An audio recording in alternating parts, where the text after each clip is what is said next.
Hello, I'm Dr. Geotrau, and today I'm going to talk about a very interesting game, BioShock Infinite.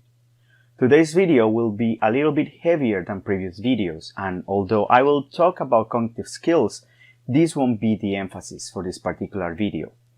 And the reason for that is because BioShock Infinite is a very bold game, which taps directly into topics such as slavery, white supremacy, racism, and how power corrupts people.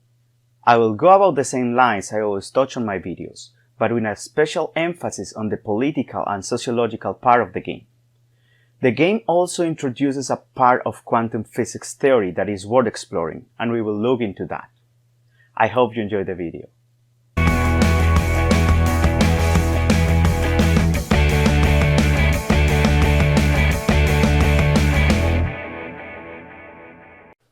BioShock Infinite is a first-person shooter developed by Irrational Games and published by 2K Games. It was first released in 2013 and remastered and relaunched in 2016. In this video, I am playing the 2016 version for PC.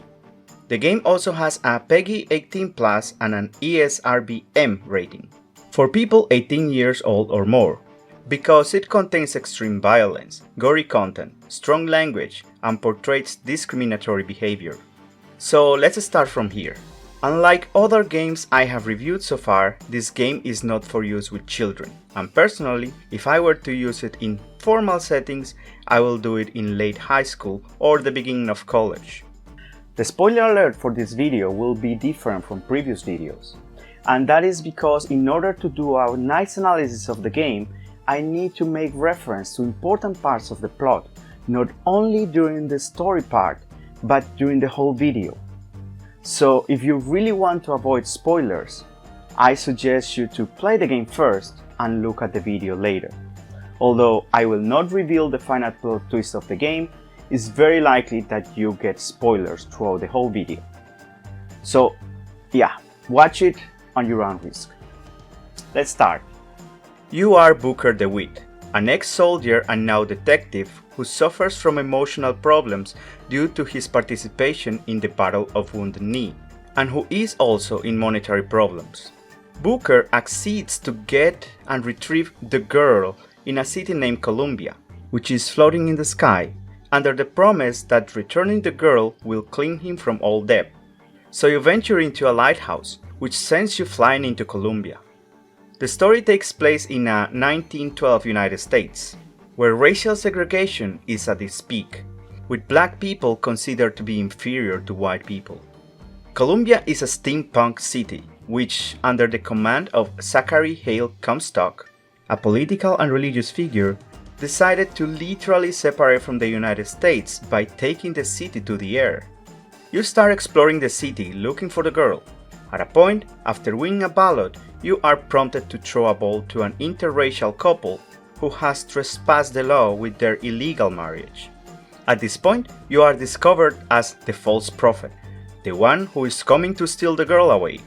It turns out that Comstock, also called the prophet and father, saw you in one of his prophecies and your intentions to steal the girl, this ending in the destruction of Columbia. So he has trained guards dedicated to act the day you arrive. Here is where the game really starts. You have to open your path through hordes of Comstock soldiers who have been prepared to take you down since the day they were born. Eventually, you arrive at an angel statue, which is where the girl, Elizabeth, is held captive. At this point, you realize two things.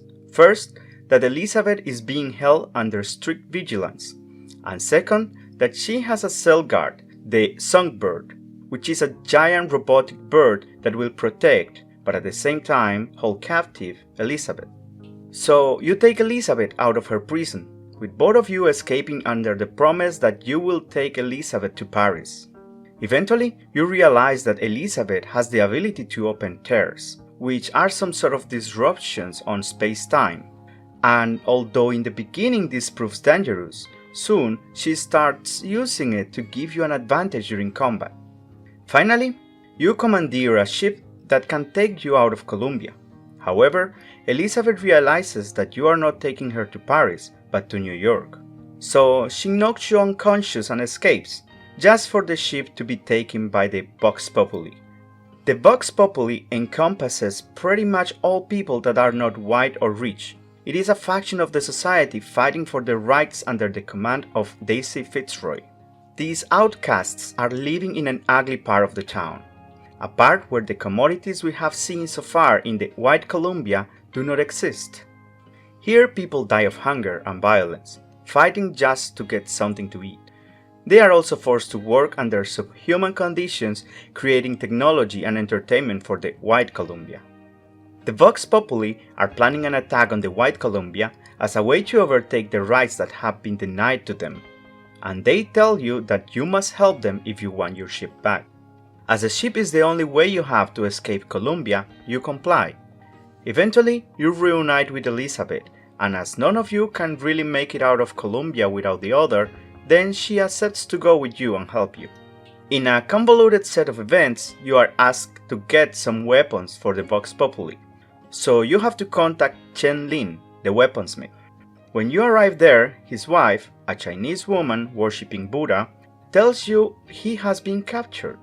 So you set out to rescue him, only for realizing it is too late. There are two characters you have been seeing a lot, and those are the Lutas twins. They are quantum physicists and the ones responsible for Columbia being able to float in the sky.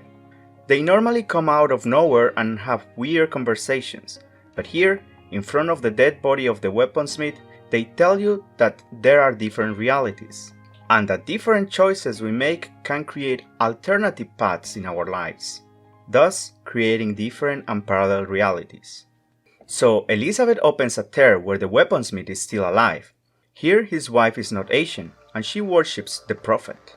However, in this reality, the weaponsmith is not well on his mind. As he died in the other reality, he has conflicting memories, and this breaks his mind. Elizabeth and you realize that when this happens, the person develops a nosebleed. You continue helping the Vox Populi, trying to get your ship back, until eventually you arrive, by means of another tear opened by Elizabeth, to a reality where the Vox Populi has managed to boycott the White Columbia. Here, your alternate self died as a martyr for the Vox Populi cause. But Fitzroy has gone crazy and wants to kill all the white children. You know this has gone too far, so you and Elizabeth put a stop to it. This makes the Vox Populi turn against you. Eventually, you gain control of the Songbird, and have to match a final showdown against both the Vox Populi and Comstock's forces while protecting the ship so you can take Elizabeth to safety. Finally, you learn that the place where they had imprisoned Elizabeth is indeed a way to control her hidden powers, so you proceed to destroy it.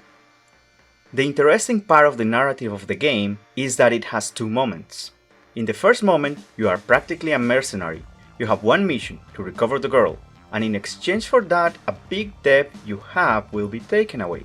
In this moment, you go around learning the ropes of this new place you found, and when the table turns, you pretty much start killing everything that gets in your way. You rescue the girl and set course to finish the deal. However, during this time, you start growing attached to the girl. In the second moment, you reunite with Elizabeth, and even though the situation is tense because you broke your promise to take her to Paris, you both have somehow bonded, and the main character forgets about the final deal and changes his priorities to both understand what is happening and to help the girl. Meanwhile, in the background, we are presented with a story of social inequality, to which the main character is mostly indifferent. His goals are clear. In the first moment, it is to save the girl and finish the deal. In the second moment, it is to protect her. He only helps the fight against inequality to the extent that it can help him leave Columbia, but there is no deeper interest in this. Although it was clear that in some alternate realities he cared and was involved in the Vox Populi revolution, it is not the case for the Booker we are following from the start of the game. In general, we are following the arc of a mercenary who is only interested in himself and is doing things for money, but at a certain point gets himself involved with the person he is rescuing and starts to care more for her than for himself. As with every game, BioShock Infinite can also be used to train and foster cognitive skills. I see mainly 5 different skills the game taps into, and those are visuospatial reasoning, egocentric navigation, fine motor skills, strategy making, and storytelling. Let's take a look at them. The first skills you are fostering are visuospatial reasoning and egocentric navigation. As we have seen in previous videos, we use visuospatial reasoning all the time, and that is not different in BioShock Infinite. But in addition to what we have seen so far with visuospatial reasoning, BioShock offers a big 3-dimensional experience of navigation. This is mostly achieved thanks to the hook mechanic, which you use to hang from railways, as well as hooks both to reach places you couldn't in other ways and to attack and plan routes or ambushes. This 3D navigation can be a bit disorienting, but makes for fun and high-spirited combats, transit between places, and sometimes small environmental puzzles. As mentioned in the previous video, egocentric navigation is part of our visuospatial reasoning, and it's the type of navigation we do all the time when we use our own perspective as reference, identifying cues from the environment, the memory of our surroundings, and the memory of our roots, such as where we come from and where we want to go. Every first-person game and every first-person shooter make use of egocentric navigation. This can be combined with maps, which requires us to make a projection from the 2D representation to the 3D representation of the map. This facilitates the navigation, as maps are normally condensed representations of information we can hold for longer times in our working memory. In BioShock Infinite, the egocentric navigation also gets combined with the 3-dimensional experience of navigation, making it a bit more challenging to remember where you come from or where you want to go. And even though it can be disorienting, it also makes a very good way to learn more complex ways of spatial navigation. Fine motor skills don't need much presentation. These are our skills allowing us to make precise and sharp movements required to achieve accuracy. We are very used to these and train them pretty much all the time, as console controllers or mouse and keyboard settings require us to use particular fingers or movements at specific moments in order to master a game. Development of fine motor skills is also one of the most reported findings in research related to skills fostered by video games. In BioShock Infinite, this precision comes mostly in the form of shooting. You have to aim very well to hit enemies which will run from one side to another trying to hide and take cover. Also, precision shots are a plus, so you can take enemies down quicker if you score a headshot than if you hit them in the limbs. Strategy making is really a whole psychological skill in itself, and it's also linked to our executive functions and problem-solving abilities. Strategy making is basically our ability to plan the different states required to take a situation or system from an initial position to a final position, while considering different scenarios and possibilities that can emerge. Use of environmental resources to our advantage, foresee different situations, and plan counter strategies. Although strategy making sounds similar to ill problem solving, it's more than that, as you have to account for probabilities and be highly flexible if the strategy fails, so you can implement a different one.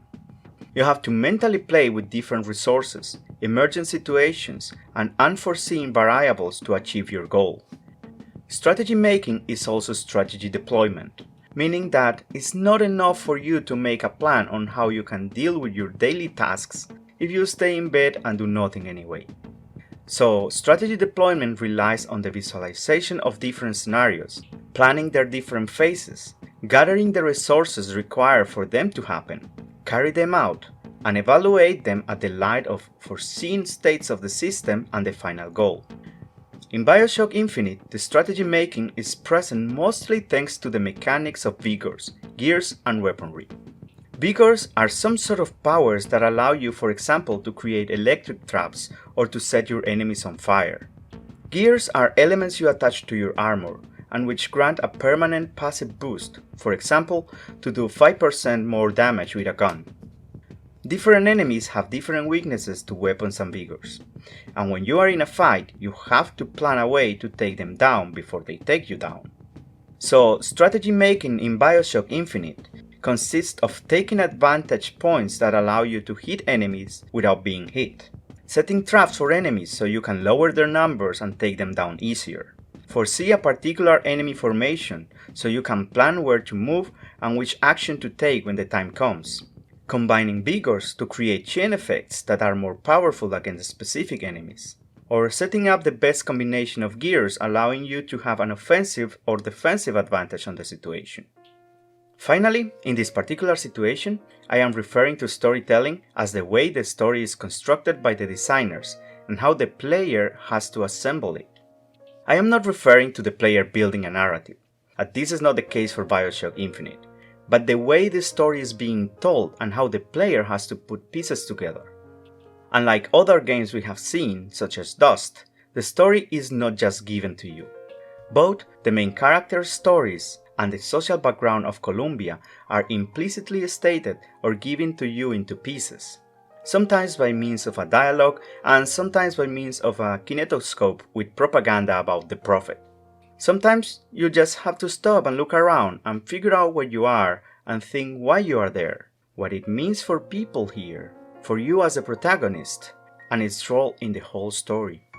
In other words, you are given the pieces of the puzzle, but you are the one assembling it in a meaningful way. The game is a masterpiece in terms of design. From the way the story is given to you into pieces so you have to assemble it together, to the retro steampunk looks of Columbia, the music, the use of colors, the iconic representations of nationalism, propaganda and fanaticism, to the way the characters develop and evolve before our eyes while we play. The level design in BioShock Infinite follows a set of scenarios located across Columbia. Each scenario corresponds to a place, like a plaza or museum. Sometimes you are able to travel between scenarios freely, but as the game progresses, Columbia changes, and some places become open to you while others become closed and you cannot revisit them. The game somehow reuses assets for the levels, but they manage to change them according to the situation in a clever way by using different colors, environmental resources, and element locations. Regarding the character design, we have two main characters, Booker and Elizabeth. Both characters portray a nice and organic person progression, sometimes derived from their decisions, and sometimes derived from extreme situations they are put through. In the case of Booker, we see how he starts practically as a mercenary. He has one goal in mind, and he has no problem killing anyone that steps on his way in order to fulfill this goal. This is retrieving the girl from Columbia so his death can be erased. However, we can see how this goal starts shifting through the game as they live more situations together, ending with him wanting to do whatever it takes to protect her. In the case of Elizabeth, we start seeing her as a naive girl who has been trapped all her life in a tower. She is just amazed by the world. Everything is lovely. She has to stop to see the colors of the sunset at the beach and to dance with the music of the bands. She is a newborn child in the world of Columbia. Yet, we see how she starts knowing more about the world, its morals, conundrums, and how bad can people be. We see her growing more and more mature with time, and bond with her suffering, which sometimes forces her to make difficult decisions for the good of others. I'd rather not talk about other secondary characters, as their story is convoluted and I cannot really tell you anything about them without revealing major spoilers of the ending of the game. The graphic design of the game is absolutely delightful. The creative design of the retro steampunk floating city of Columbia is impressive. The photography and the landscaping of the game is really breathtaking. You just have to stop for a while to look at the buildings or statues in the horizon, the cities below Columbia, or even the man-made beach to get yourself overwhelmed with its magnificence. To this I add the use of colors depicting environmental moods, like the bright white Columbia versus the dark oppressed Columbia. The depiction of other elements present in the social background of the game are also masterfully achieved.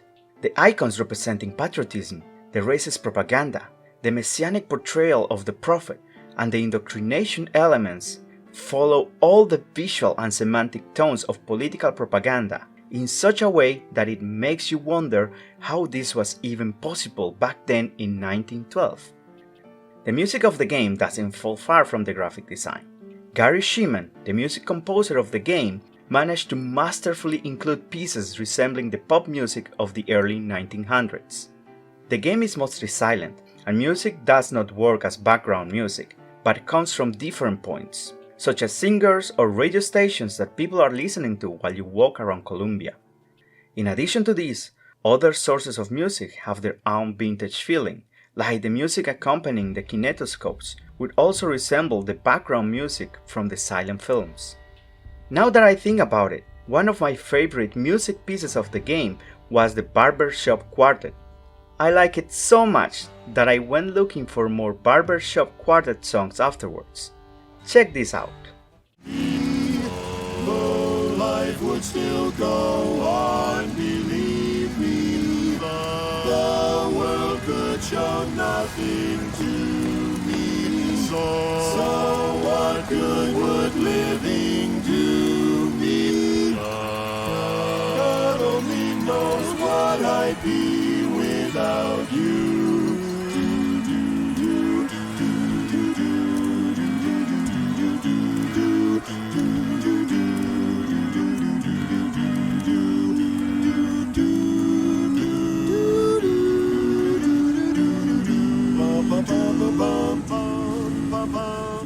Now we come to the most substantial, difficult, heavy, but most important part of the game analysis.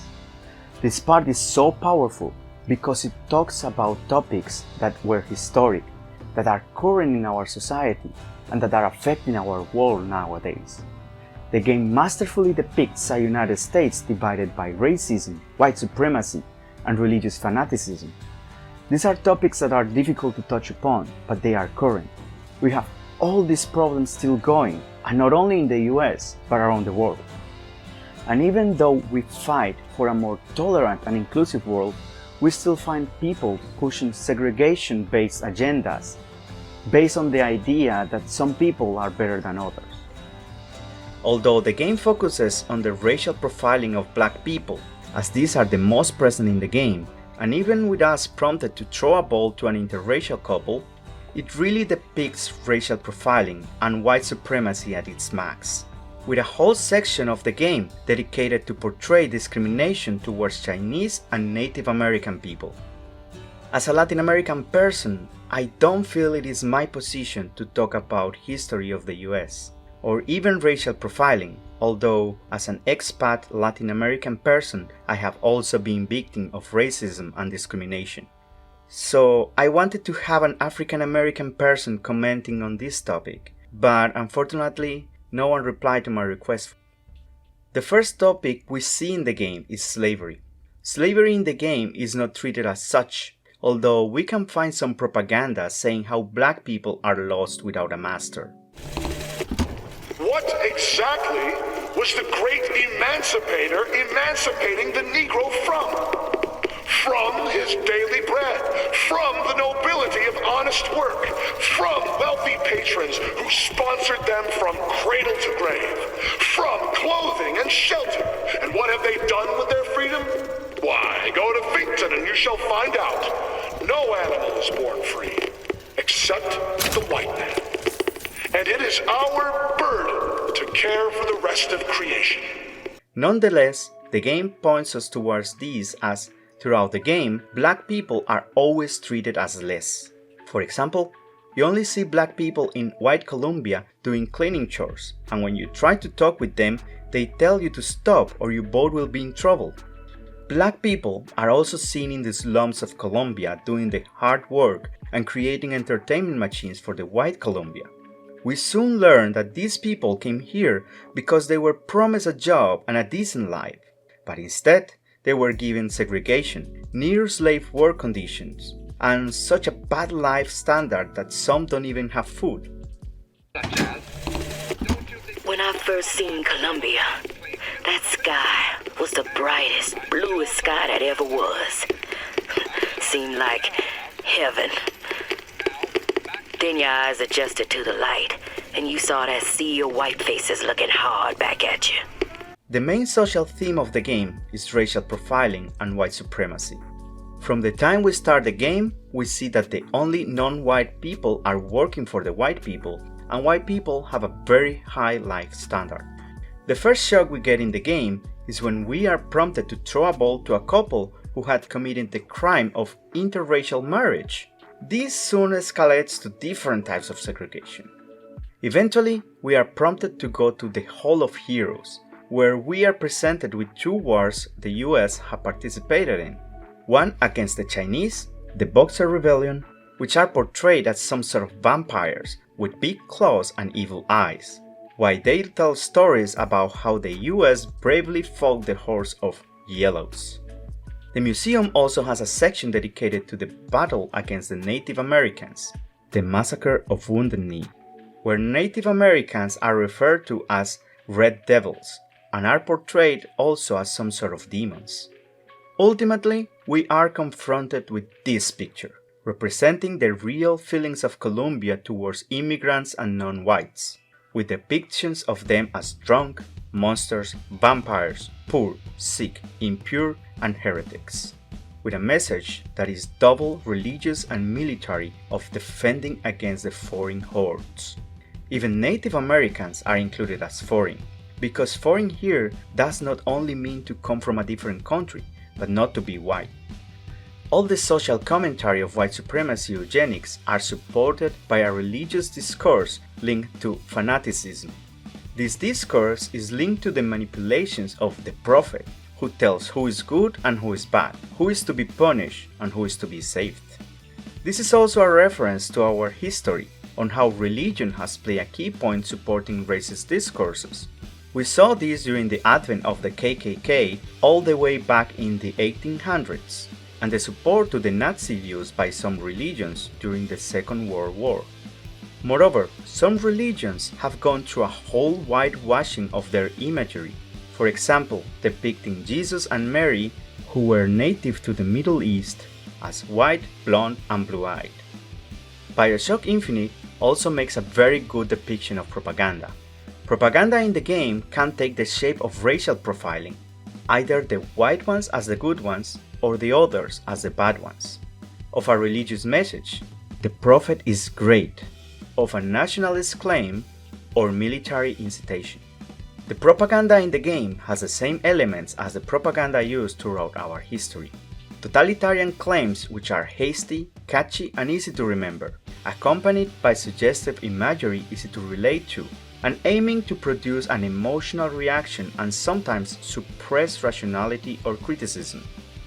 Indoctrination is also present throughout the game, particularly when we see whole sections of the game dedicated to tell children how a good Colombian is always vigilant, willing to give their life for their land and their leader, and how doing otherwise is being a bad citizen, which in turn also creates peer pressure and a vigilant society. There's even a couple of cartoon characters aimed towards educating children on the ways of Colombia.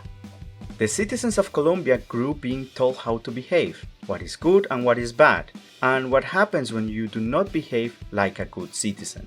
They actually believe all what the leader is saying. They believe in propaganda. Anything outside that is not only unthinkable, but can be dangerous inside a society always looking for who are the allies and who are the traitors. Another interesting issue tackled by the game are the dangers of power and how power corrupts people. It might sound like a common phrase, but there is even research on how power influences moral reasoning, self-interest, and empathy. I will leave a couple of links about this in the video description. This becomes apparent in the game after we have helped the Vox Populi. During most of the game we have seen how much the Prophet has indoctrinated and hurt people, and we learn to think of them as the bad guys. But when Vox Populi takes power, it goes out of control. Fitzroy wants to take power and get revenge on the white Colombia. She wants this so badly that she orders to kill every civilian, including children, as a way to punish them, to cleanse the land from the bad guys. She orders the resistance to do the same, and we start seeing lots of civilians tortured and killed in the new awakened thirst for revenge fed by the newly acquired power. The Vox Populi are not bad people. They just want better life conditions and want to turn the tables at their favor so they can live just as good as the White Columbia. But when they get the power, they cannot control it. They are so full of it that instead of gaining the rights they have fought to achieve, they are transformed into a monster worse than the one they were fighting against. This does not only end up in the death of thousands of innocents, but also in the destruction of Columbia. From a scientific point of view, BioShock Infinite presents us with an interesting view on quantum physics. Indeed, this game is more closely related to quantum physics than our last game, Quantum Conundrum. This game depicts what in quantum physics is called the many worlds interpretation.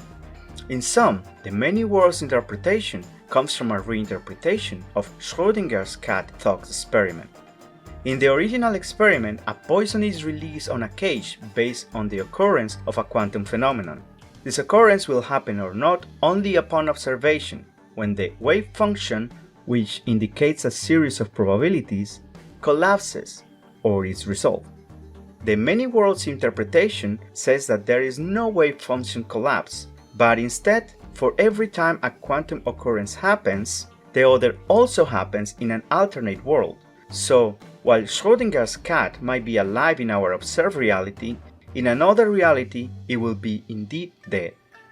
In BioShock Infinite, it is by the same principle that Elizabeth can open tears in the fabric of reality. These tears are actually portals to other realities, where different quantum occurrences or personal choices have happened and given birth to a different reality. For example, while in the reality A, Chen Lin, the weaponsmith, is married to a Chinese woman, Mei Lin, he is killed because they are not worshipping the prophet, but Buddha. However, in the reality B, the weaponsmith is married to a white woman, Sarah Lin, and they worship the prophet, and it's his wife's brother who prevents him from being captured, thus keeping him alive. The figure of the Luthes twins is in the game representing, embodying, and explaining this throughout the game. The game plays a lot with this concept. It is part of the main mechanics of how the story unfolds and the final and mind-blowing plot twist that I will not talk about. Depending on how and where you want to use the game, there might be some problems. At this point, we already realized that the game is not meant for children, so I really do not encourage its use at school. Also, the story is really convoluted, so you really have to pay attention to detail in order to get the most of it. So, in all honesty, I do not see problems with the game. If you are a grown-up person playing the game or a college professor using it for one of their classes, they should not be a major problem. The remake of the game is also from 2016, so any current computer should be able to run it. Also, if your teenage daughter or son wants to use it, I suggest you play it together with them. Many of my game design and media psychology colleagues agree that, far from forbidding children or teenagers from playing a game, particularly if the PEGI rating is above their age, is to play together with them. Then you can ensure they are understanding the message of the game and not getting a wrong idea. In sum, approach to the game as an educational tool you can use together with your children. Do not let the game educate your children for you. So, the good old question. What are we learning from the game if we are regular players or we want to use it at home or school? Well, from a psychological perspective, by following the organic way of the design of the game, you are already fostering and tapping into different cognitive skills, such as strategy making and spatial reasoning. And of course, if you are putting extra attention to the story and putting the pieces together, you are also fostering your narrative skills. And of course, you can foster the same skills if you are using the game in other settings, such as late high school or early college. From a sociological and anthropological perspective, you can use the game as a platform to discuss topics such as racism or racial profiling. These are problems that have been part of our world but are still current. You can, for instance, use it to discuss historical or social reasons for things like eugenics or social division or white supremacy. For example, something that really caught my attention in the game is how Native Americans are referred to as invaders even though they were living in the Americas way before the white colonization happened. You can also use a game to discuss religious fanaticism and indoctrination. For example, how people are guided to believe something since the day they are born, and how this shapes the way they see the world and the way they see others, also their morals and their critical reasoning. Indoctrination is also an interesting topic, with the game portraying a series of games, stories and cartoon characters dedicated to tell the children what a good Colombian citizen is. You can, for example, discuss the ethics behind this moral carving and the effects it has in society and culture and tolerance. The game is also a great tool to discuss propaganda. For example, if you are a professor teaching communication, you can use the game as an analytical tool, as the propaganda depicted in the game is really amazing.